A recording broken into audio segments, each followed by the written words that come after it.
तो नमस्कार दोस्तों, मेरा नाम है हर्ष और स्वागत है आपका अपने channel Harsh your CSC guider पर। दोस्तों हम बात करने वाले हैं डीडी के एडमिशन्स के बारे में। आपके MDU डीडी के एडमिशन स्टार्ट हो चुके हैं, तो हम इस वीडियो में बात करेंगे आपका डीडी क्या होता है। इसमें आप MDU से डीडी का जो आपका कोर्स है, जो भी आपकी क्वालिफिकेशन, वो आप कैसे कर सकते हो, इसके फ़ायदे क्या होते हैं, इन सब के बारे में इस वीडियो में बात करेंगे। तो चलिए दोस्तों वीडियो को शुरू करते हैं। लेकिन उससे पहले अगर आपने मेरे चैनल को अब तक सब्सक्राइब नहीं किया है तो प्लीज़ पहले चैनल को सब्सक्राइब कर लीजिए, क्योंकि मैं ऑनलाइन फॉर्म से रिलेटेड, ऑनलाइन एडमिशन से रिलेटेड वीडियोस लाता रहता हूं। तो आपको चैनल सब्सक्राइब करना होगा, बेल आइकन को प्रेस करना होगा, ताकि मेरी जो भी नई वीडियो है वो तो आप तक सबसे पहले पहुंच सके। तो चलिए दोस्तों वीडियो को शुरू करते हैं। सबसे पहले हम बात करते हैं कि डीडी होता क्या है। डीडी का फुल फॉर्म जो होती है वो होती है आपकी डायरेक्टरेट डिस्टेंस एजुकेशन। मतलब इसमें आपको रेगुलर क्लास में नहीं जाना होता, रेगुलर कॉलेज में नहीं जाना होता है। इसमें सिर्फ आपको एग्जाम के लिए या प्रैक्टिकल के लिए ही कॉलेज में जाना होता है। इसमें आपकी जो क्लास लगती है वो संडे को क्लास लगती है, लेकिन वो आपके लिए ज़रूरी नहीं होती। आप चाहे तो जा सकते हैं, चाहे तो उसको छोड़ भी सकते हैं, अपनी घर से ही तैयारी कर सकते हैं। साथ साथ इसमें क्या होता है दोस्तों, मान लीजिए आप 12th के बाद कुछ और कोर्स करना चाहते हो, या फिर मान लीजिए कोई एक डिप्लोमा वगैरह कुछ करना चाहते हैं, तो इससे क्या फ़ायदा होता है, आप साथ साथ अपनी ग्रेजुएशन भी कर सकते हो, प्लस आप कुछ और भी कर सकते हो। अगर मान लीजिए आप चाहते हो कि आप अपना खर्चा खुद निकालो, तो आप कोई जॉब भी कर सकते हो। तो ये सब इसमें फ़ायदे होते हैं आपके डिस्टेंस एजुकेशन के। लेकिन इसका मतलब ये बिल्कुल नहीं होता कि मान लीजिए आपकी जो रेगुलर की जो क्लास की जो मार्कशीट होती है उसमें और इसमें आप सोच रहे हो कि इसमें डिस्टेंस की एजुकेशन की जो आपको मार्कशीट मिलेगी और रेगुलर की जो मार्कशीट होगी उसमें कोई फ़र्क होगा या डिफरेंट होगा या नहीं। तो ऐसा कुछ नहीं है, दोनों में कोई भी डिफरेंट नहीं होगा। आप इससे कोई भी आप एग्ज़ाम दे सकते हो, आप किसी भी फॉर्म के लिए इससे अप्लाई कर सकते हो ग्रेजुएशन बेस पे। तो ऐसा कहीं नहीं लिखा होता कि ये मार्कशीट आपकी डिस्टेंस की है या ये मार्कशीट आपकी रेगुलर की है। उसके बाद हम बात करते हैं MDU डिस्टेंस के बारे में। देखिए, डिस्टेंस से आपकी ग्रेजुएशन तो काफ़ी यूनिवर्सिटीज़ कराती हैं, लेकिन हर यूनिवर्सिटीज़ का अपना एक रूल होता है, अपनी एक पैटर्न होता है एग्ज़ाम का। तो MDU की अगर हम बात करें तो MDU का पहले क्या होता था, MDU में एनुअल एग्ज़ाम होते थे पहले। मान लीजिए आपकी जो ग्रेजुएशन है वो 3 साल की है, तो आपका एनुअल एग्ज़ाम होते थे, मतलब साल में एक बार ही आपके एग्ज़ाम होते थे। लेकिन अब की बार MDU ने क्या कर दिया, अब की बार जो आपके एग्ज़ाम होंगे वो होंगे आपके फर्स्ट सेमेस्टर के, मतलब 6 महीने में आपके एग्ज़ाम होंगे फर्स्ट सेमेस्टर के। उसके बाद आपके सेकंड सेमेस्टर के एग्ज़ाम होंगे, मतलब अब आपके साल में 2 बार एग्ज़ाम होंगे। सेम आपका सेकंड ईयर में, इसमें भी आपके साल में 2 बार एग्जाम होंगे, लेकिन जो आपका फाइनल ईयर होगा उसमें आपके एनुअल एग्जाम होंगे। मतलब फर्स्ट ईयर में आपके 2 बार एग्जाम होंगे, सेकंड ईयर में 2 बार एग्जाम होंगे, लेकिन आपके फाइनल ईयर में 1 बार ही एग्जाम होंगे। मतलब टोटल आपके 5 बार एग्जाम होंगे। सेम ऐसे ही आपने अगर आपको BA करनी है, BCom करनी है, ये दोनों कोर्सेज में आपका सेम पैटर्न रहेगा। सेम आपको फर्स्ट सेकंड ईयर में आपके 2 बार एग्जाम होंगे, फाइनल में आपका एनुअल एग्जाम होगा। ये देखिए, मैं आपको दिखा भी देता हूँ इसका जो आपके पास नोटिस आया है आपका पैटर्न का, आपके कोर्सेज का। तो देखिए मैं आपको दिखा देता हूँ। यहाँ पे 2 कोर्सेज आपके लिखे हुए हैं। सबसे ऊपर देखिए, बैचलर ऑफ आर्ट्स और बैचलर ऑफ कॉमर्स। मतलब यहाँ पे सिर्फ आपके 2 कोर्सेज और डिस्टेंस से होते हैं ग्रेजुएशन की, BA और BCom का। अगर BA की अगर हम बात करें, देखिए first year first semester, second semester, second year third semester, fourth semester और थर्ड ईयर एनुअल मोड। उसके बाद आपका कॉमर्स का जो है सेम वही रहेगा, फर्स्ट ईयर में फर्स्ट और सेकेंड सेमेस्टर, सेकेंड ईयर में थर्ड और फोर्थ सेमेस्टर और थर्ड ईयर में एनुअल मोड।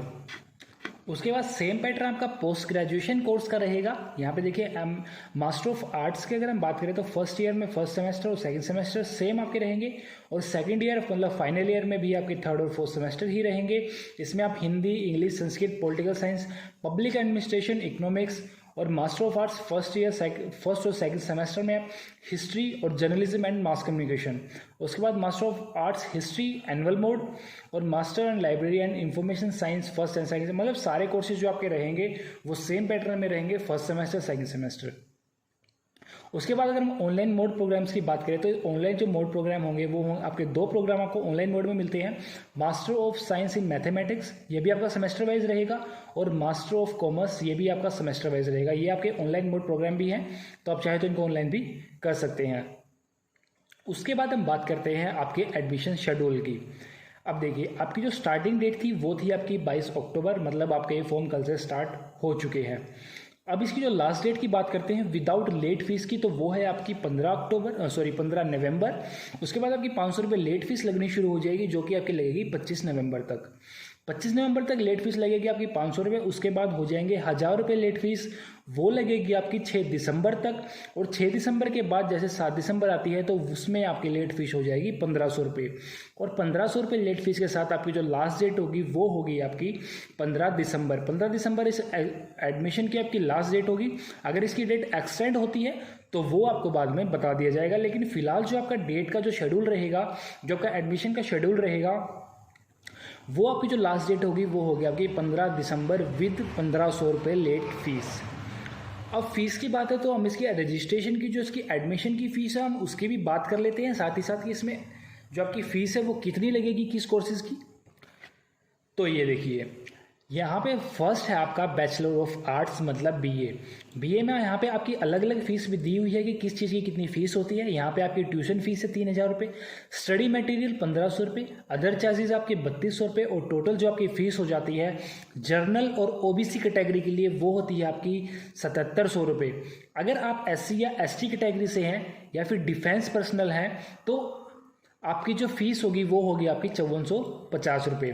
उसके बाद हम आ जाते हैं बीकॉम पे। तो बीकॉम की आपकी फ़ीस रहेगी 1 साल की। ये यहाँ पे दोस्तों 1 साल की फ़ीस आप ये मत सोचना सेमेस्टर वाइज हो तो आपकी सेमेस्टर वाइज ही फीस होगी, यहाँ पे ऐसा कुछ नहीं है। आपकी 1 साल की फ़ीस है। यहाँ पे जो आपकी फर्स्ट ईयर की बीकॉम की जो फीस होगी वो होगी आपकी 8300 रुपये, और जो SC ST कैटेगरी है उनकी होगी 6050 रुपये।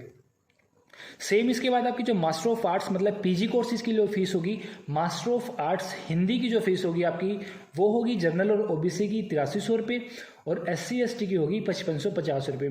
संस्कृत की, इंग्लिश की, political science, physical administrations, economics, ये सब की फ़ीस आपकी सेम रहेगी। उसके बाद अगर एमकॉम की बात करें तो एमकॉम की जो आपकी फ़ीस होगी वो होगी 9400 रुपये फॉर जनरल कैटेगरी और ओबीसी कैटेगरी।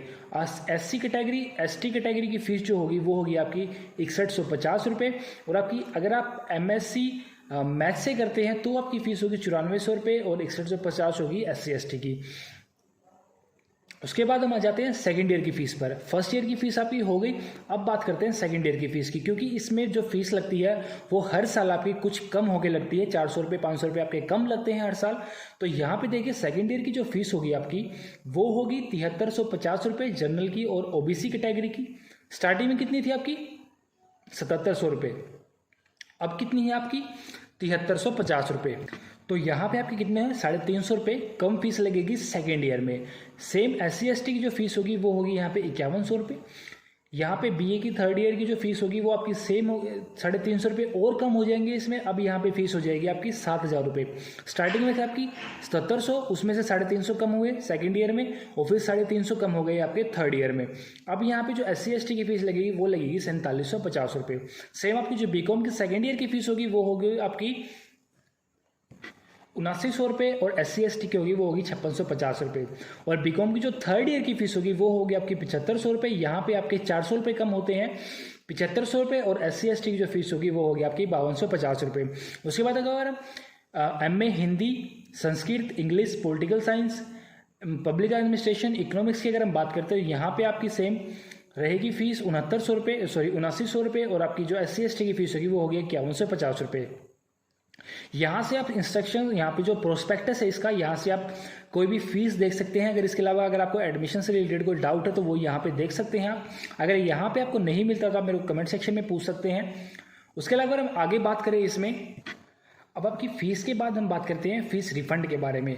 मान लीजिए आपका एडमिशन नहीं होता है, आप चाहते हैं कि आपकी फ़ीस रिफ़ंड हो जाए, तो किन केसेस में आपकी फ़ीस रिफ़ंड होगी उसके बारे में अगर बात करें तो देखिए जो पहला जो पॉइंट है इसमें लिखा हुआ है कि अगर आपको यूनिवर्सिटी नॉट एलिजिबल अगर बता देती है तो इस कंडीशन में आपकी फ़ीस रिफ़ंड हो सकती है। दूसरा जो पॉइंट है, आपने जो फ़ीस सबमिट की है वो आपकी जो फ़ीस है वो ज़्यादा है आपके रजिस्ट्रेशन फ़ीस से, अगर आप इसमें ऑब्जेक्शन उठाते हो तो आपकी वो फ़ीस रिफ़ंड कर दी जाती है। थर्ड जो पॉइंट है कि इसमें लिखा हुआ है कि मान लीजिए एग्ज़ाम देने से पहले अगर कैंडिडेट की डेथ हो जाती है तो इस कंडीशन में आपकी फ़ीस रिफ़ंड कर दी जाती है। फोर्थ जो पॉइंट है इसमें लिखा हुआ है कि मान लीजिए आपकी फ़ीस डिपॉजिट हो जाती है, आपकी फ़ीस कट जाती है, लेकिन आपका इससे रिलेटेड कोई है ही नहीं, कुछ है ही नहीं, लेकिन बाई चांस आपकी फ़ीस कट जाती है तो इस कंडीशन में भी आपकी फ़ीस रिफंड हो जाती है। और लास्ट जो पॉइंट है इसमें लिखा हुआ है कि मान लीजिए बाय चांस आपके 2 फॉर्म सबमिट हो जाते हैं, दोनों की फ़ीस सबमिट हो जाती है, तो इस कंडीशन में आपका एक एडमिशन कैंसिल हो जाता है और उसकी फ़ीस आपको रिफंड कर दी जाती है। अब हम बात करते हैं स्टडी, आपका जो स्टडी मटेरियल होता है उसके बारे में। देखिए स्टडी मटेरियल, हमने फ़ीस की जो बात की थी, स्टडी मटेरियल का उसमें नाम था, उसमें फ़ीस थी स्टडी मटेरियल की 1500 रुपये अलग से। आपका जो रजिस्ट्रेशन होता है, आपकी जो फीस होती है वो आपके रजिस्ट्रेशन में ही इंक्लूड होती है, आपको अलग से इसका चार्ज नहीं देना होता।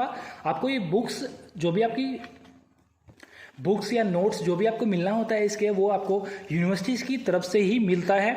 उसके लिए आपको कॉलेज बता दिया जाता है कि किस कॉलेज में आपको स्टडी मटेरियल मिलेगा। आपको वहाँ पे क्या करना है, जो आपकी स्टूडेंट कॉपी मिलेगी आपको एक एडमिशन के होने के बाद, वो स्टूडेंट कॉपी आपको लेके जानी होगी वहाँ पर आपके स्टूडेंट कॉपी को देख के आपको आपका स्टडी मटेरियल दे दिया जाएगा। उसके बाद हम बात करते हैं कि आपको फर्स्ट ईयर में जो आपके सेमेस्टर में जो आपके सब्जेक्ट होते हैं वो कौन से होते हैं। तो यहाँ पे आप देखिए, यहाँ पे आप चेक कर सकते हो कि यहाँ पे फर्स्ट ईयर में जो फर्स्ट सेमेस्टर में जो आपके सब्जेक्ट होंगे वो होंगे आपके English, Hindi, history of India, micro economics, elements of public administration, political theory, algebra और संस्कृत, इन्वायरमेंटल स्टडीज़। इसमें ये आपके टोटल कोर्स हो जाते हैं 9 आपके सब्जेक्ट हो जाते हैं। लेकिन 9 के 9 आपको सब्जेक्ट नहीं मिलते, इसमें से आपको 5 से 6 सब्जेक्ट पढ़ने होते हैं। उसके बाद आप सेकंड सेमेस्टर में चले जाते हो, सेकंड सेमेस्टर में भी आपको सेम 5 से 6 सब्जेक्ट पढ़ने होते हैं। ऐसे सेकंड ईयर में जब आप जाओगे तो आपका एक सब्जेक्ट इसमें से कम हो जाएगा। उसके बाद जब थर्ड ईयर में जाओगे तो सेम सब्जेक्ट रहेंगे, मतलब आपको फर्स्ट ईयर में एक सब्जेक्ट एक्स्ट्रा पढ़ना होता है।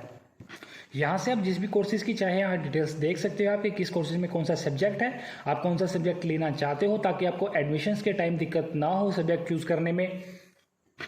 तो दोस्तों ये आपका था एमडीयू डिस्टेंस के बारे में थोड़ी डिटेल्स। अगर इसके अलावा भी आपको कुछ जानना है, इसके बारे में कुछ पूछना है, तो आप या तो प्रोस्पेक्टस में चेक कर सकते हो, मैं प्रोस्पेक्टस का लिंक आपको डिस्क्रिप्शन में दे दूंगा। अगर वहां से आपको नहीं मिलता है तो आप मेरे को कमेंट सेक्शन में पूछ सकते हो, या मेरे को इंस्टाग्राम में व्हाट्सएप पे मैसेज करके भी पूछ सकते हो। जहां तक हो सकेगा, जितना जल्दी हो सकेगा, मैं आपकी हेल्प करूंगा बिल्कुल। तो दोस्तों अभी के लिए इतना ही। अगर आपको वीडियो पसंद आए तो इसे लाइक कीजिएगा, चैनल को सब्सक्राइब कीजिएगा और वीडियो को ज़्यादा से ज़्यादा शेयर कीजिएगा। धन्यवाद।